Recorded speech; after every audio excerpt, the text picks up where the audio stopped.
And thank you for having me here and just giving me the opportunity to share some important thoughts with you.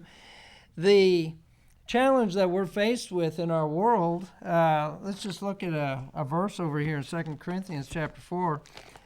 The challenge we're faced with is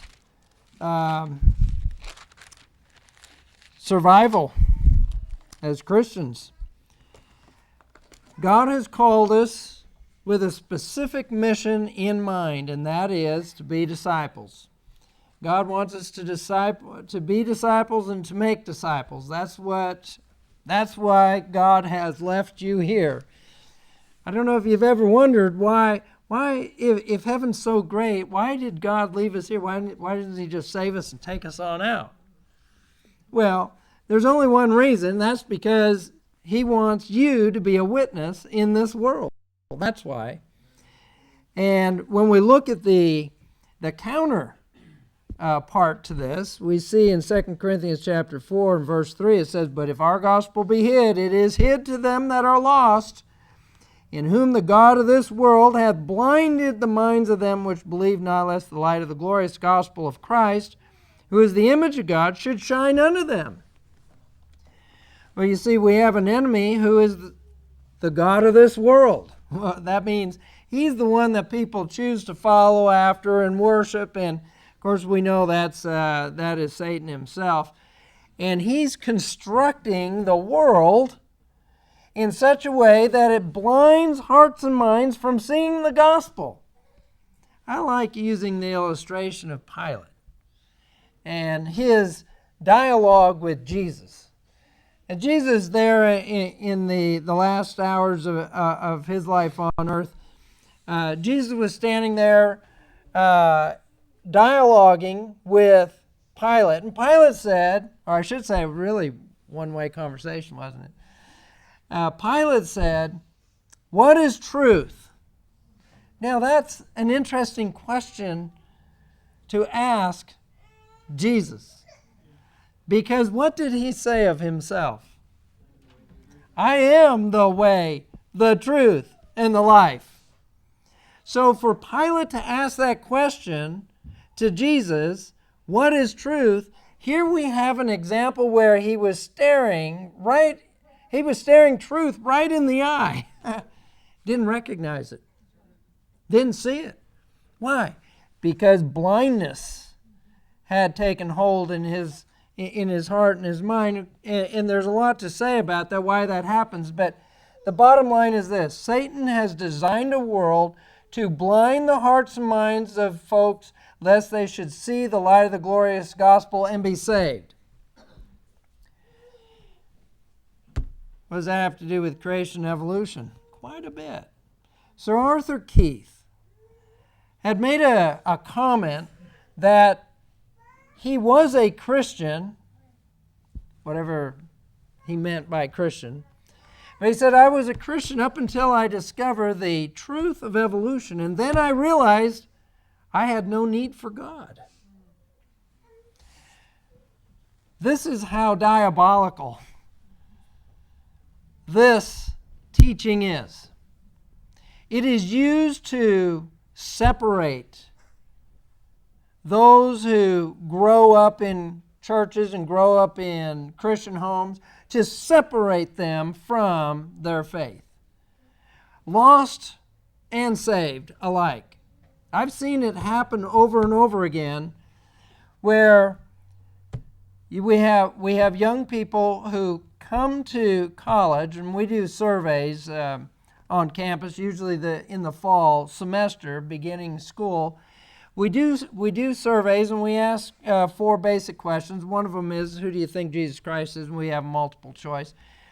And invariably they will say the Son of God. If they profess to be believers, they say the Son of God, but they don't know that He is God. That's questionable. Now, you see, that's a problem in the training, isn't it? And then that last question about creation and evolution, they believe, the majority of them who profess to believe in the Bible and God are saying that they believe in evolution. Now, how long are they going to continue to say they believe in the Bible? Well, not very long.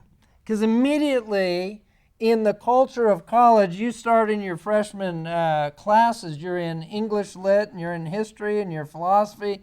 You take your biology class, and it's all based on what is called naturalism. That is a premise upon which our academics are based on right now. We operate in our culture on the theory that we must explain and have all our education based on a godless society, a godless philosophy. And so everything, regardless of what our explanations might be, including our origins, it must be godless in order to be legitimate and academic. Well, no kid wants to be dumb. No kid wants to be thought ignorant. And so they're automatically drawn into this, sucked into this academic, this intellectualism. Their peers, their professors are saying, this is what it means to be smart.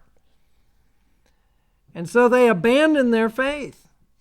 And evolution is the primary doctrine that is used as a wedge to separate people from their faith. Which tells us something very important about the significance of this, of the teaching of evolution. This is not primarily used to capture the lost. They're already lost. This is primarily aimed at separating people who claim to have faith in Christ, to separate them from their Lord. To plant seeds of doubt about all that they've been taught and heard in church or at home. Well, how can they be correct? Look at the facts of the fossils here. And so they're left with a choice there in college, and being unprepared, they are lambs for the slaughter. And I see a great slaughter taking place. And that's one of the reasons why I started the Leadership Training Institute of America. And it's something you might think about and pray about here for not just your church, but churches and our need across the land. But consider this, something that I realized a number of years ago. I guess we've been doing our program about 16 years now. It occurred to me, we have Bible camp, we have our children's camps and so on, and a lot of the kids will go, and for 12 years they'll hear the gospel because that's what we're after, right? We're trying to save souls.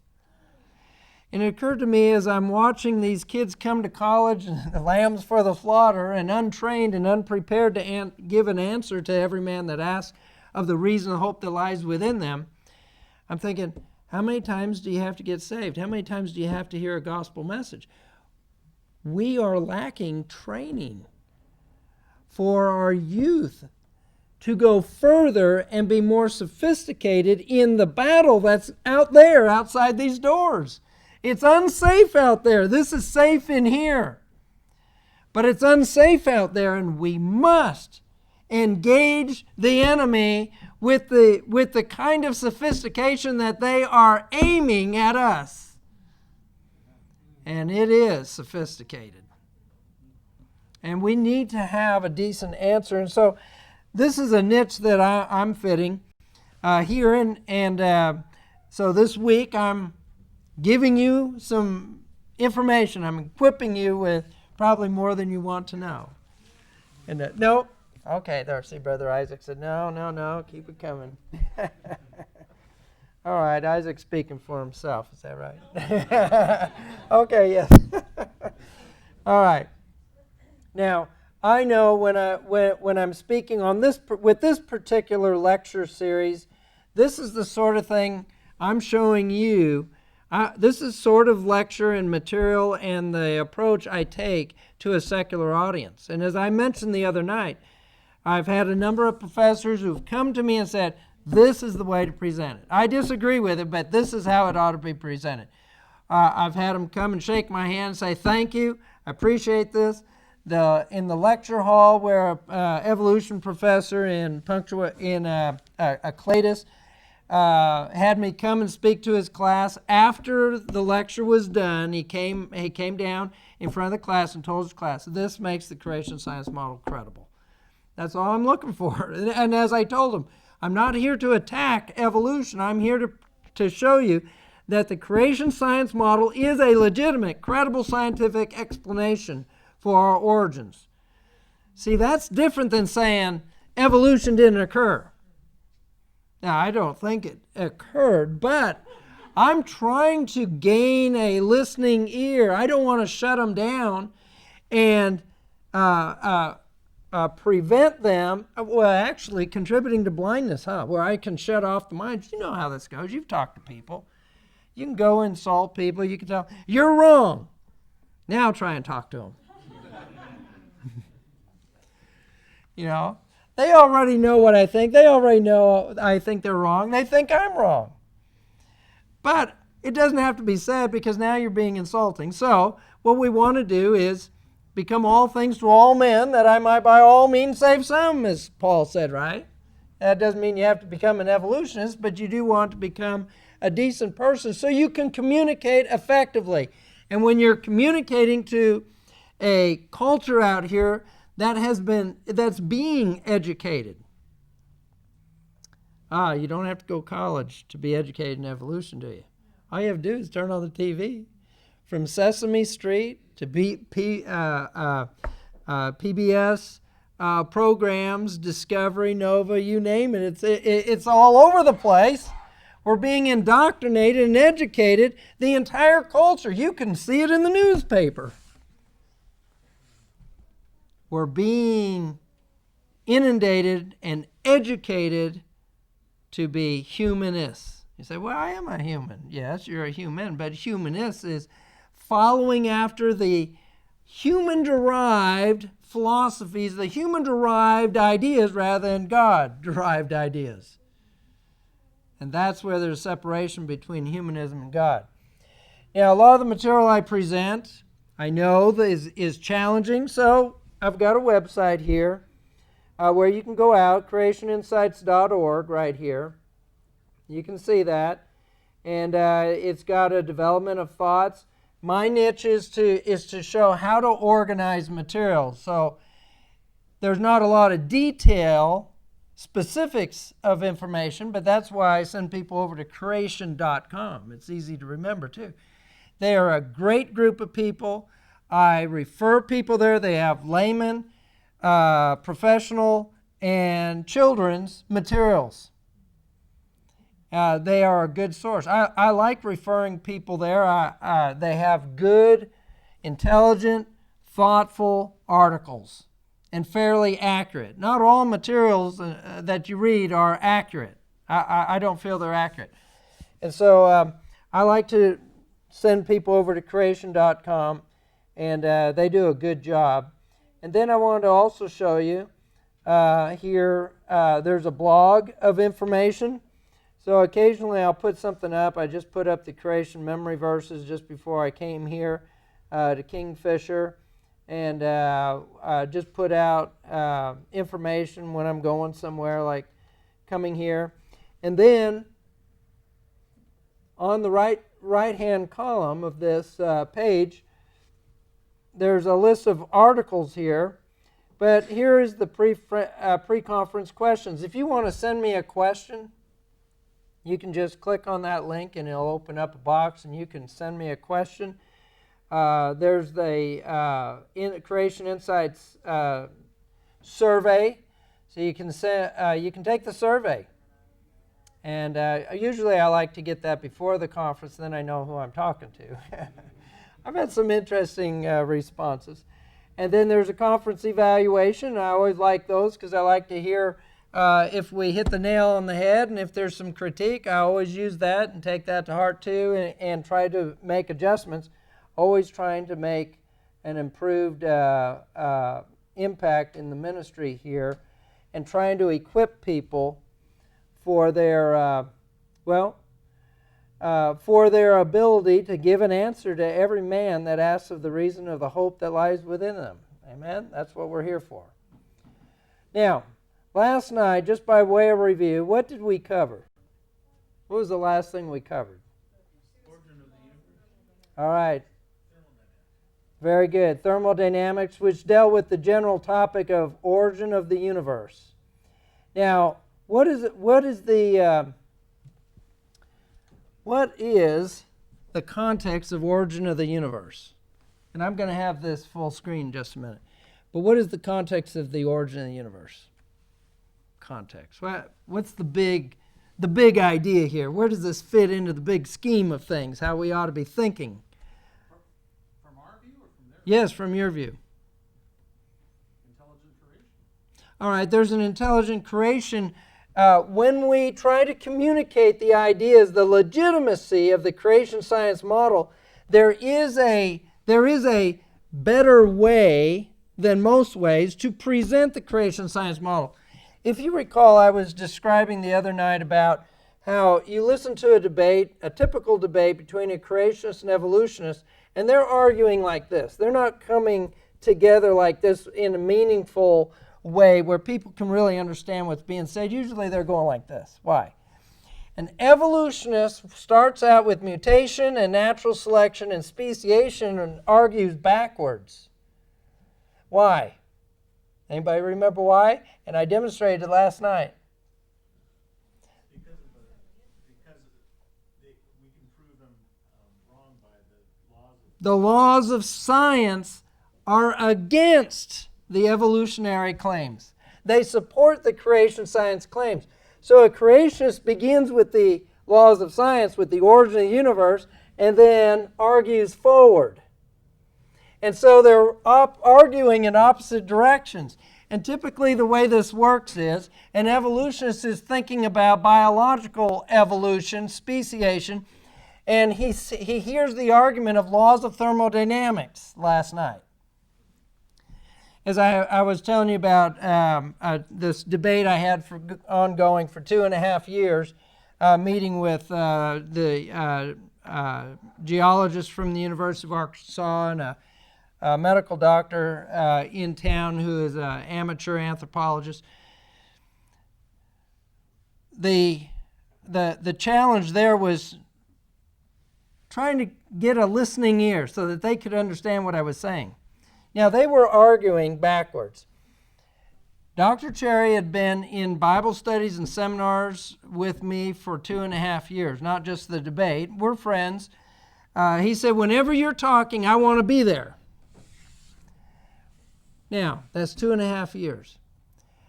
2.5 years later of interacting, talking on a one-on-one level and in the debate format and Bible studies and so on, I was presenting the case for origin of life, which we're going to get into tonight. And he got up to rebut me and he said, first of all, the second law of thermodynamics does not apply to living organisms. I said, well, Dr. Cherry, I didn't say anything about speciation and living organisms. I am applying the second law of thermodynamics to the origin of the universe as evidence for and support of the creation science model. I elaborated on that a little more like I did last night, and he put the chalk down and said, I agree. He finally understood its application. That's why I say understanding these 3 points, this outline of knowing where your arguments and how to organize your material, this is the most important thing you'll hear in the whole seminar. You can collect details by the millions and put them into this outline where appropriately you will have an effective presentation, but you've got to have it organized right. Origin of the universe has a different set of answers, questions, and evidences than origin of life and origin of species.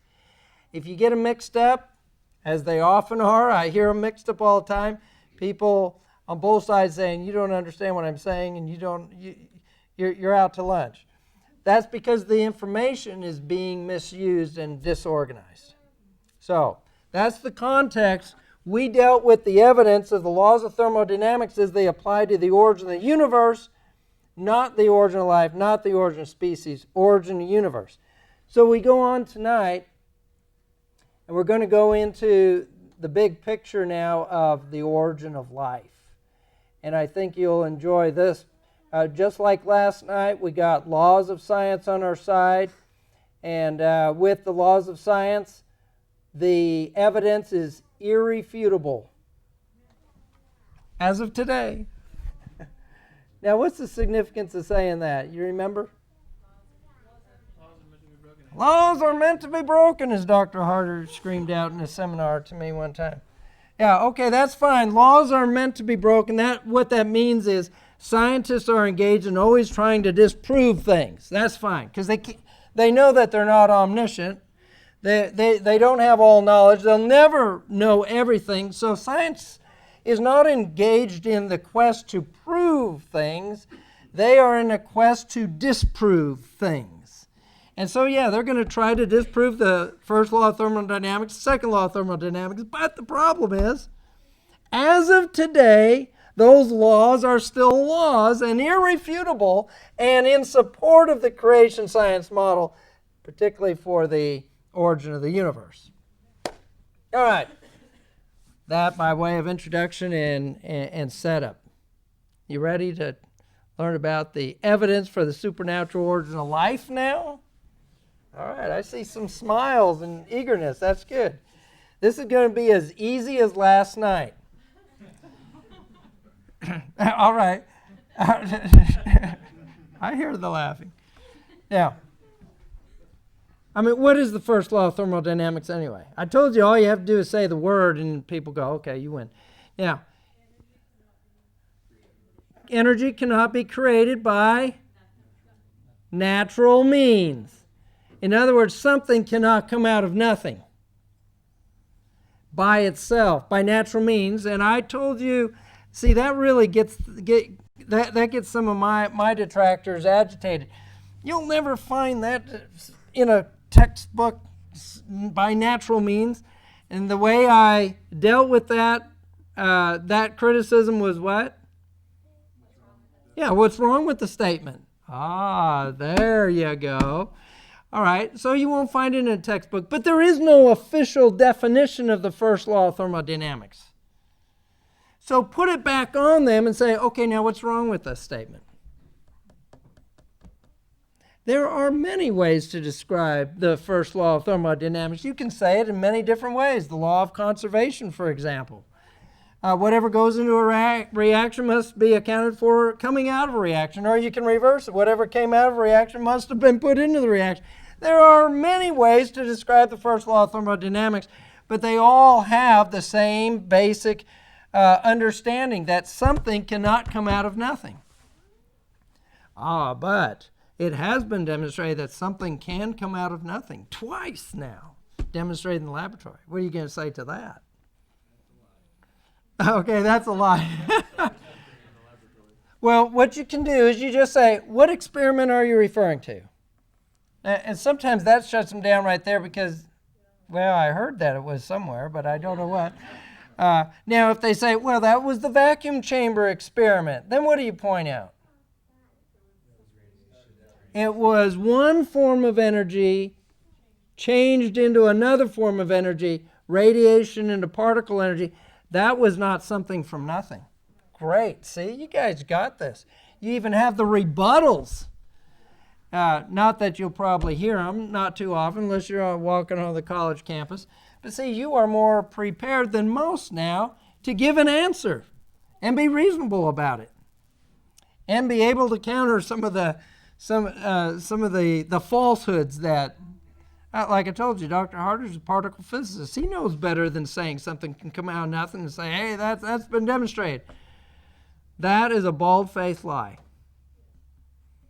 Now, I know what he means, and I'm not going to explain it for them because they have no intention of explaining it themselves. They want you to think exactly the way it sounds, even though they mean something different.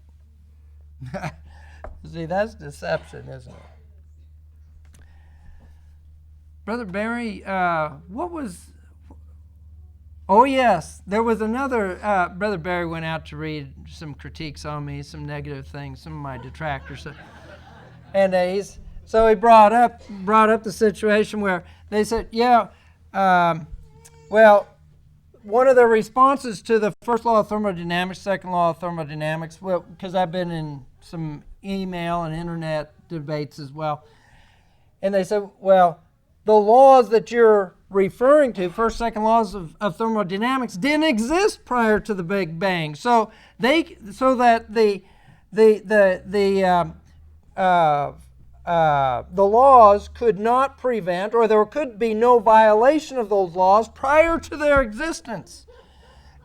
They didn't exist until the Big Bang happened. And then everything formed, including the matter and all the energy and all the laws that govern all that energy. What do you say then? Well, the same thing that you ask when they say there's ad infinitum spawning of new universes. What do you say to that? Yeah. What is the evidence? It's more accurate to say what is the evidence than prove it. What is the evidence? Well, there are those researchers and scientists who know about this stuff. And they have, good, see, that is a fallacy of arguing by authority. Well, Dr. So-and-so says such and such. All right, what is his evidence? You see, you can pin it down to evidence. They don't have the evidence. And so they sit there dumbfounded when you keep pressing back for, okay, what is the evidence? So what is the evidence that there were no laws? The first and second laws of thermodynamics did not exist prior to the Big Bang. It doesn't exist. I mean, it's all in their head. They make it up because it's all they've got. As Stephen Hawking would say, when you get to a few moments before the Big Bang, before everything exploded or expanded, rapid expansion, you come to God. Now, he doesn't believe in God. Why did he say that? Because he says it's anybody's guess. In other words, they don't have a clue, they don't know. So the whole idea of the Big Bang and how everything came to be is built on nothing. Something came out of nothing, including their theory. The theory of everything came out of the theory of nothing. Nothing was there, and they have created this story, and it sounds so good, people get sucked into it because it's an explanation. We must not confuse explanation with evidence. Now, same thing here with the evidence for supernatural origin. The starting point is what we've already begun with.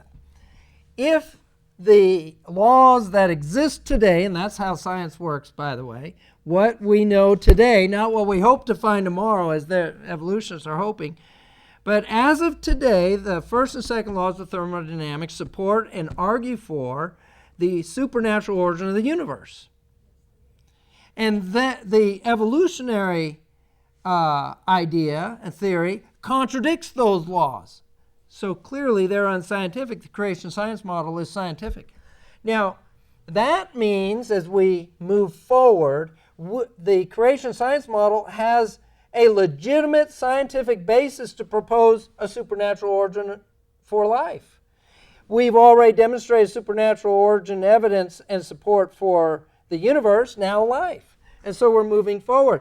Who has precedence for continuing on in their scientific theory? Creation science. Now here's the evidence we're going to present. The law of biogenesis, the law of probabilities, and laboratory research, which we're not going to get into. Now, this next slide I'm going to show you is very important. So, well, it's a picture of a book. Yeah, but that book, I used that textbook when I was teaching labs at the University of Arkansas. This was used when I was a student there, and it was used for many years before I even came to the University of Arkansas.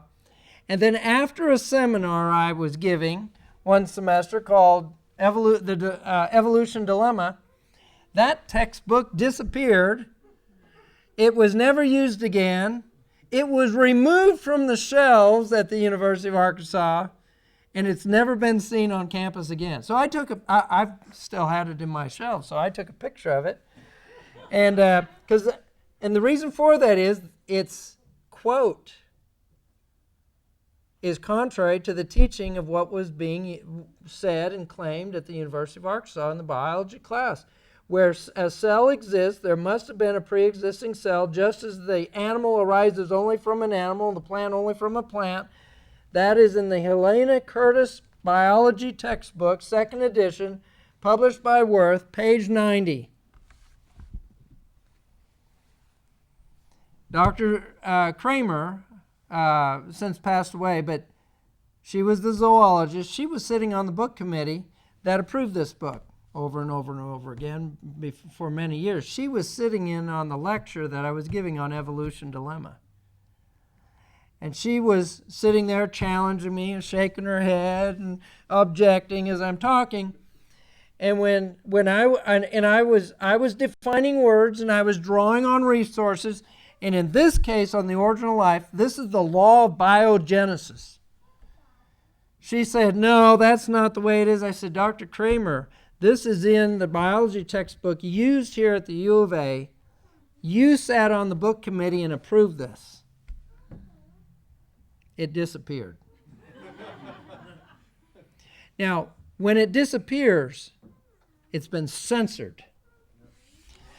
You will not find this commonly put in textbooks. I don't know how many textbooks it's still, law of biogenesis is still mentioned in. It's being censored. Why? Because the law works against the claim of evolution. This is a law that was coined and phrased after Louis Pasteur had done his famous swan neck experiment, in which he demonstrated that life does not spontaneously arise out of food or out of a nice little medium of nutrition. He demonstrated that and put to rest spontaneous generation thoughts. Abiogenesis, life out of non-life. This is the law of biogenesis, not to be confused with another law by Ernst Haeckel, which I bring up because part of the strategy is not only to censor, but to confuse and claim that the law of biogenesis is actually the statement of ontogeny recapitulates phylogeny. Sounds like a foreign language, doesn't it? I don't know. Did they have that in Papua New Guinea? Now, what that means is embryology, the development of embryos, repeat and go through the same process of evolution over millions of years. That's what they're saying. That is not the law of biogenesis, but that's what's being rewritten. So we live in a world of censorship and controlled information and rewriting of history. It's going on in biology. I'll tell you what, when you sit and think about these things, it's enough to really get you riled up because we live in a diabolically designed world to deceive and blind the hearts and minds of people lest they should hear and see and understand the light of the glorious gospel and be saved. All cells come from pre-existing cells. That is a law of biogenesis. You know, that law hasn't been shown to be wrong. It didn't disappear because it's been shown wrong. It's disappearing because it's being censored. And that's a big difference. Life does not come from lifeless molecules. Louis Pasteur set up his famous swan neck flask and demonstrated this in the laboratory. There's never been a known exception. I've been told, I haven't seen it, but in France in the Louis Pasteur Institute, that flask is still there and still nothing's growing in it. Now, here's an interesting question to consider. If all cells come from pre-existing living cells, where did that first cell come from? Yeah, see. That's why that law must be censored if you're an evolutionist. Cells cannot naturally create themselves from lifeless molecules. Well, If they can't create themselves naturally from lifeless molecules, then they must have been created supernaturally. See, again, this is not a God of the gaps argument. This isn't because, well, we don't know, therefore God, and blame God for everything we don't know, and all our ignorance is summed up God. This is just the opposite. It is because of what we do know that we conclude the supernatural. It is because the law says it can't happen by natural means. If it can't happen by natural means, then it must be supernatural. Creation science model says that's what it says. You see, now, how many can't present that idea? I mean, that seems pretty simple and straightforward, huh?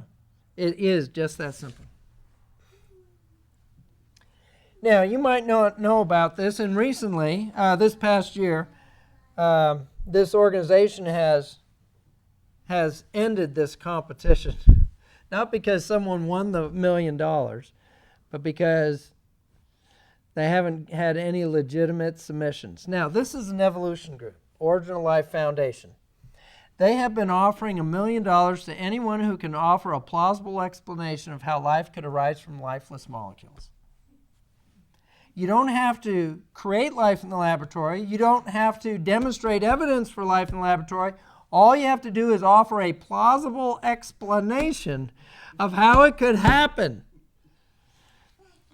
No one has claimed that $1 million. What does that tell you?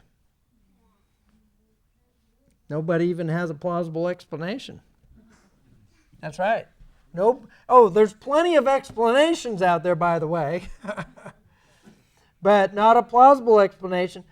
What I really love about this website is if you want to see a definition of life, which is hard to define, so really you have to describe characteristics. Man, they got one of the best descriptions right there because they got $1 million on the line. Why do they have to be so detailed and so careful about defining what life is? Because they got a lot of people claiming that they have created life in the laboratory. Jack Szostak, in fact, 1992, I was reading in our state newspaper, I was just reading along, and towards the end of the newspaper, life created in the laboratory. So I was reading this article and getting more into it, and this guy, Jack Szostak, Harvard professor, he's still working at it, but he said by December 1992, he will have created life in the laboratory. So I'm reading further, and what he did was he took some fat bubbles and formed micelles, and took some protein, and he put it in the same mix, in the nutrient mix. Anyway, those proteins naturally made their way inside the fat bubbles, and hey, proteins, molecules inside these little fat cells like that, they're sort of what they call micelles, precursors to living cells. Man, we got life. All we did was throw them all together, and sure enough, all this stuff got in there. Life! Except it doesn't reproduce. Oh, but it does.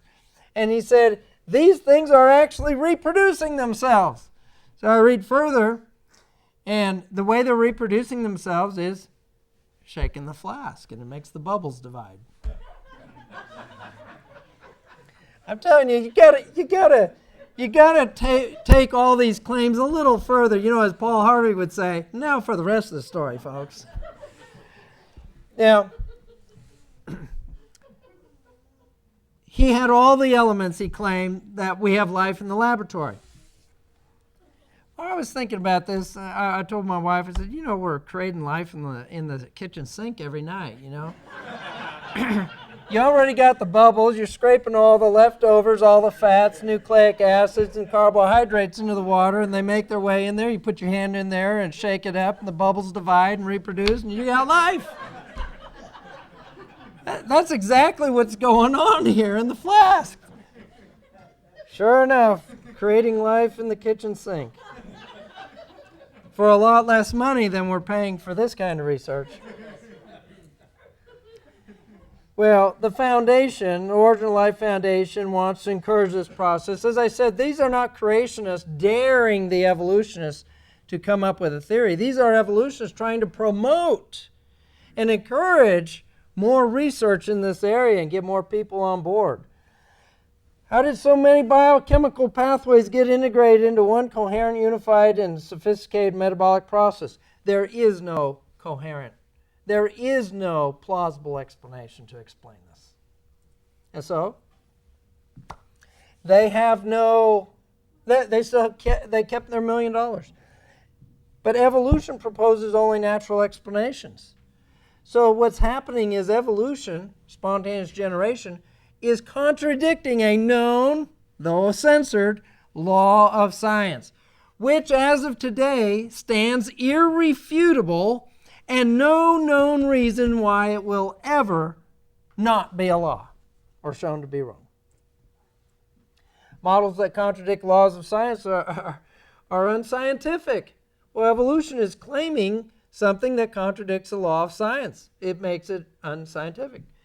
Careful experiments, as one scientist wrote, notably those of Pasteur, showed that this conclusion was due to imperfect observation, that is those who claim that life could arise from lifeless molecules, that they were deriving their conclusions on imperfect observations.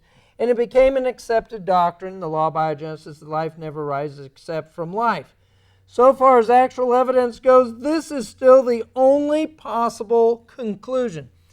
So the other side, spontaneous generation, they said they were basing their conclusion based on faulty observation.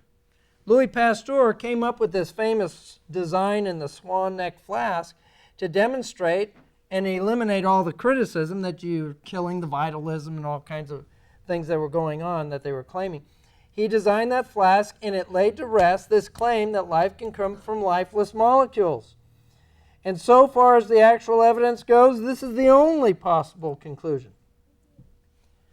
Now, I put these quotes up here so you can see what some are saying. Never will the doctrine of spontaneous generation recover from the mortal blow of this simple experiment. That's what the scientists thought back in that day. There is now no circumstance known in which it can be affirmed that microscopic beings came into the world without germs, without parents, similar to themselves. That's just a repeat of the law of biogenesis. So when we're looking at the complexity of the cell, as I showed the other night, a similar picture, you look at the cell, its complexity, it explains why the law of biogenesis is a law of science. The cell is so absolutely complex, there's no plausible explanation how molecules can arrange themselves into such complexity so you can have life. That brings us to probabilities. We got the law of biogenesis. Understanding the complexity of the cell makes sense. And the probabilities support why the law of biogenesis will never be undermined. The random chance formation of one recognizable protein, 1 in 100 billion chances. Now, what this means is life is made up of 4 primary molecules. Proteins is a very important one. But so are nucleic acids, which make up your DNA molecule, that program molecule of information that tells your body and cells what they're going to be. And then you've got fats and lipids, and then you've got your carbohydrates. Well, proteins are very important. Calculations are just one protein out of billions of proteins in each one of your little cells. Billions are there. One protein, the probability of just popping into existence, 1 in 100 billion chances. The transformation of a particular protein, not just any protein, but a particular protein with 200 amino acids, and amino acids are the building blocks that make up the long string molecule called protein. Is that right? 10 to the 260th power. Now, we don't even think in those terms. All right? I mean, these are exponential numbers, and you say, well, how can I make sense of this number? Well, think about this. a mathematician by the name of Ernst Borel, French mathematician, he calculated that mathematically the limits of probability at the point at which you become to impossibility is 10 to the 50th. That's 1 with 50 zeros after it. That's what 10 to the 50th power means. That's exponential, so I'm trying to help you understand. That's 100 billion, billion, billion. 1 in 100 billion, billion, billion chances. Now you're at, well, I don't think you have to get there for most of us to realize it's just not going to happen, even if 1 in a billion is enough. But this is 1 in 100 billion, billion, billion. Now that's 10 to the 50th. And that's for one little protein. A 200 amino acid protein is a small protein. You have much bigger proteins. We're not talking about impossibility anymore. We're talking about the absurdly impossible. It's not going to happen. It has reached the limit of impossibility multiple times. Now, how many seconds are there in a billion years? 15 billion years. There's only 10 to the 7th seconds. Tick, tick, tick, tick. So in evolutionary timescale of 15 billion years, there's only been 10 to the 17th seconds ticking since the beginning of the universe. Why, there's not even enough seconds to match the probabilities necessary for a single protein, not all the proteins, but a single protein to come into existence. It's not going to happen. Now, let's think about this. These numbers really are astronomical and hard to grasp. How many molecules do you think there are in the Earth anyway? Yeah, so you don't know how do I make sense out of that? How many atoms? Atoms make up molecules. How many subatomic particles? The subatomic particles that make up the atoms. How many subatomic particles are there in the sun? In the Milky Way galaxy with all the planets? With all the other galaxies? In the entire universe, how many subatomic particles that make up all the atoms that make up everything in the entire universe? How many are there?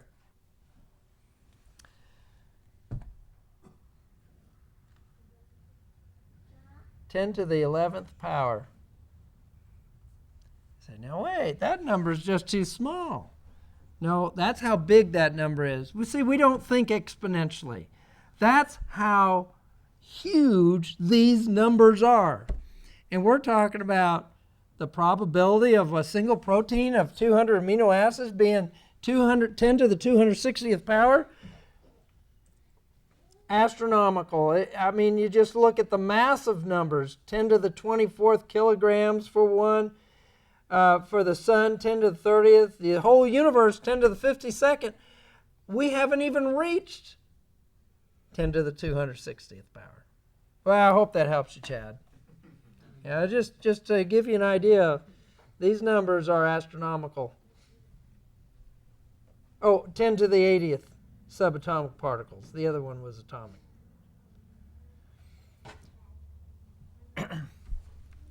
Now, if we look at the transformation of a cytochrome C molecule with the right conditions and with a billion years, we're still looking at 10 to the 36th power.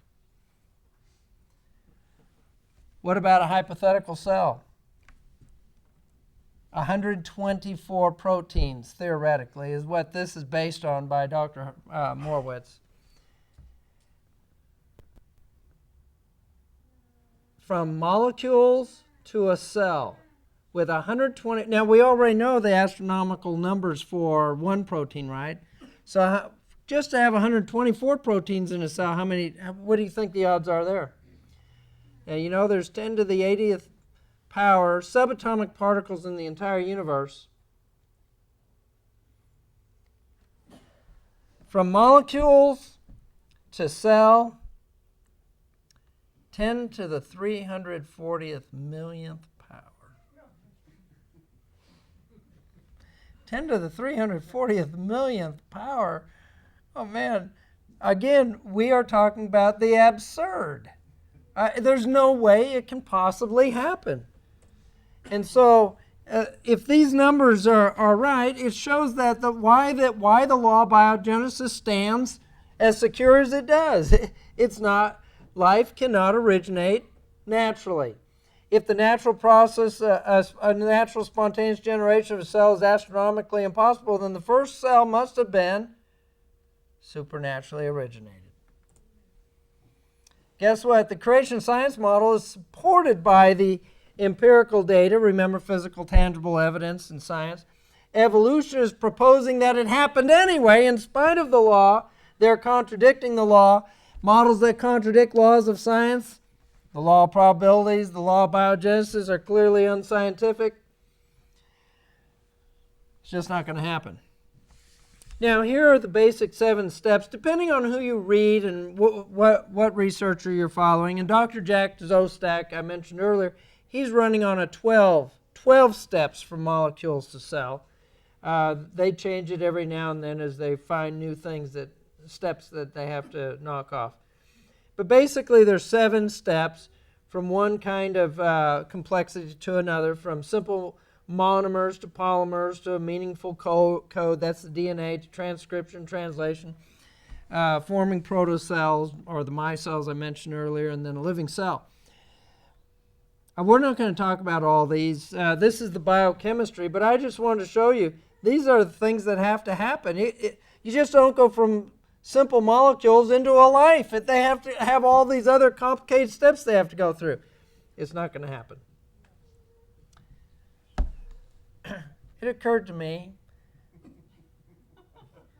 if the intelligent scientists can't create life in the laboratory with all their sophisticated equipment and intelligent, carefully controlled experiments, if they can't produce life in the laboratory, how are we supposed to imagine that it happened all by itself by accident? The famed former atheist, Anthony Flew, recently passed away, but he made a shocking announcement a few years ago before he passed away. He said, and I say famed atheist, he is the guy who's responsible for 2 of the most foremost used arguments for atheism. He's been a philosophy professor and argued against the existence of God for 50 years in his career.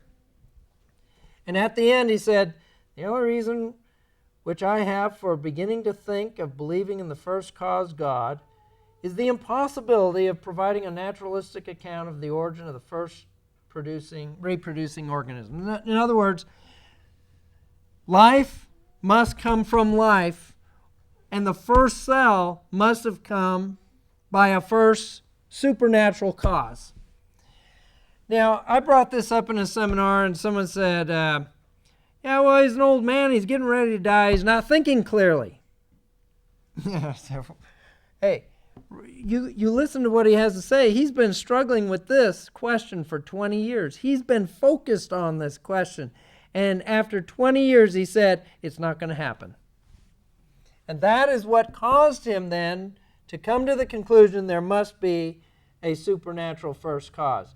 Now, when an atheist, especially as prominent as this guy is, when they change, it catches my attention. I want to go see. Now, what caused him to change his mind? Because now I found an Achilles heel. Guess what? Origin of life. Pound it. Harp on it. Specialize in it. Get this down. Because if this has stumped the foremost atheists in the world, then it's going to stump all the others. Now, it doesn't mean that they're not going to have an answer, and doesn't mean they're going to agree with you. But they don't have an answer. There is no plausible explanation. If they do, tell them to go see the Foundation of Origin of Life Foundation, claim their $1 million. Yeah, I mean, it's just that simple. You see, when you're when you're taking the side of the creation science model, you got the laws of science on your side. It's hands down victory. You can't lose the debate. Doesn't mean you are going to be overwhelmingly persuasive and everyone's going to say, oh, I believe, I believe. Obviously, that doesn't work because people don't want to believe. Even when they saw Christ, they didn't want to believe. Pilate said, what is truth? And he's staring at eyeball to eyeball, and then he turned around and walked away from it. They walked away. If he walked away from Christ staring him truth in the face, they're going to do the same thing to you. But we present truth nonetheless because there's some who are going to say, you know, look, I was there. I was an atheist. I was an evolutionist. I went to a lecture like this, and it left me thinking, what else haven't I been told? And so it put evolution, my acceptance of evolution, in doubt and in question.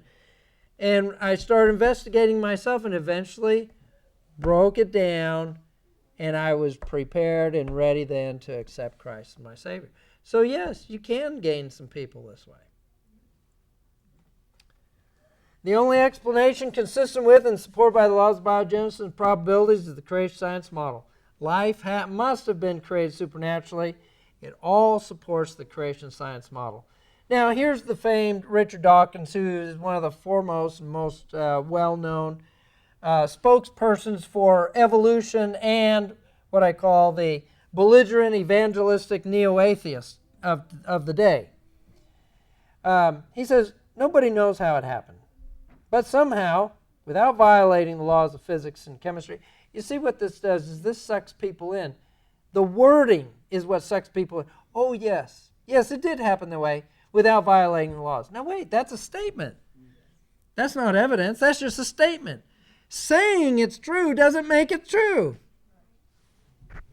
Well, nobody knows how it happened. That's significant. But it did without violating the laws. Oh, good, thank you. Thus saith Richard Dawkins. And we can believe him. He said it so eloquently with his English accent and everything else. Somehow, without violating the laws of physics and chemistry, a molecule arose that just happened to have the property of self-copying, a replicator. This may seem like a big stroke of luck. Freakish or not, this kind of luck does happen.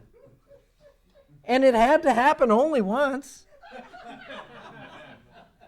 You know why? Yeah. I was given this particular lecture at a university, and there was a guy who came up and was talking to me after the lecture, and he said, it only had to happen once. Same argument here. It only had to happen once. I said, well, how do you know it happened at all? We're here. We're here? That was his reasoning. So then I turned the table and I said, well, I know that we were created supernaturally. He said, how do you know? I said, we're here. What kind of logical rationality is that? But if it's good enough for them, then it's good enough for me. If that's what's convincing you, then listen to my argument. I can be just as stupid. Now, Richard Dawkins isn't done. He goes on and says this. The sort of lucky event we're looking at could be so wildly improbable, like 10 to the 340th millionth power, that the chances of its happening somewhere in the universe could be as low as 1 in a billion, and that's being generous, in any 1 year. If it did happen on only one planet anywhere in the universe, that planet has to be our planet. Why? Because we're here.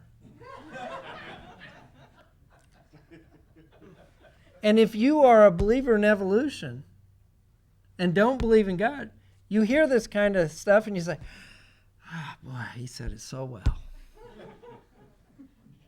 It confirms my belief in evolution. That is as good as it gets. But remember, you have the law of biogenesis on your side. You have the law of probabilities on your side. And you have really, even if you don't understand it, you have the understanding in the laboratory, the complexities of the biochemistry, the steps that it has to go through. If you have an understanding of that, it's not going to happen.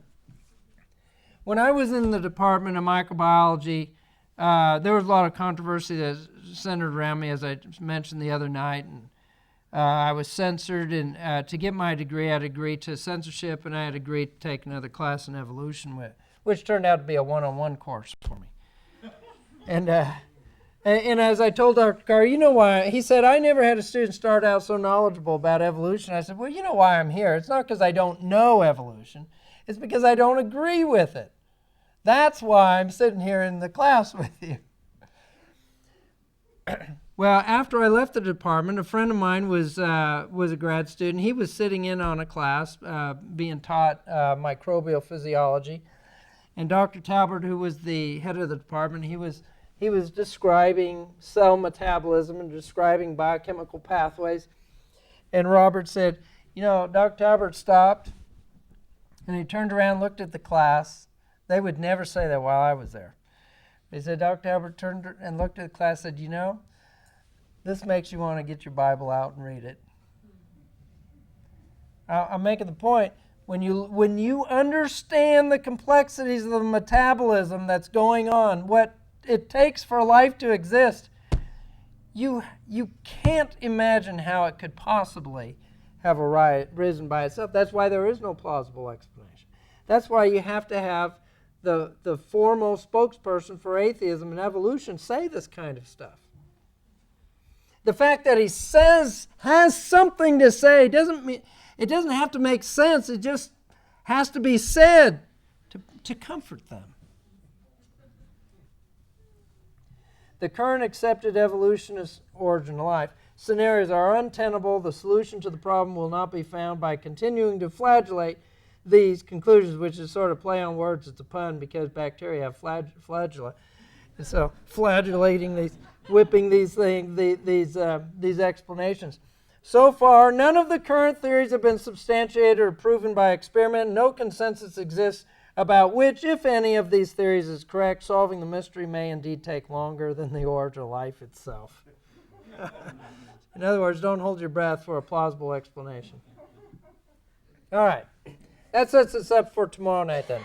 If the origin of the universe and life are best explained as a supernatural, having a supernatural beginning, then it's plausible based on precedent. See, we're building momentum for our case, aren't we? That's why creationists, you start out with the origin of the universe, origin of life, all those laws are on your side, and now, since we know that there's a supernatural conclusion, best conclusion and explanation for a supernatural origin of universe and life, then we can offer the most plausible and reasonable explanation that, hey, species have been created supernaturally as well.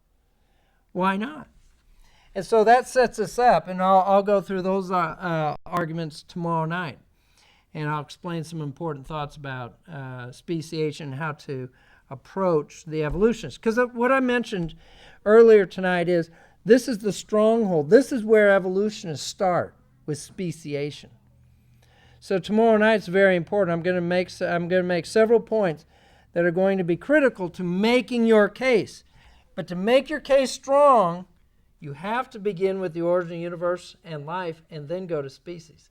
They're going to start out with species. And then, you know what they're doing, as I mentioned last night? They start out with species and they stay on species. And now, if you read the textbooks, the way it's being written, origin of life and origin of the universe have nothing to do with evolution. Because of what I just showed you. It violates the laws. They have no plausible explanation. So, hey, evolution is only about speciation. I'll show you why they say that tomorrow night. Amen? Now, if you have any questions, I'll stick around afterwards, and I'll be glad to talk with you, and we'll cover some more information. Brother Barry.